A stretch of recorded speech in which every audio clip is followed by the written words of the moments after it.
Ukrainian Azov Brigade's mobile units combined the AR-15 rifles and FPV drones to eliminate Russian UAVs near Torezk. So this is pretty interesting. You know, mobile fire teams take down Russian drones with precision rifles and their own kamikaze UAVs. This points to combined arms warfare. You know, and it says among their tools are modified AR-15 rifles.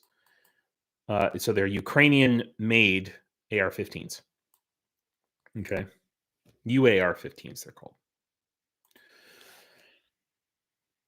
and that's pretty interesting.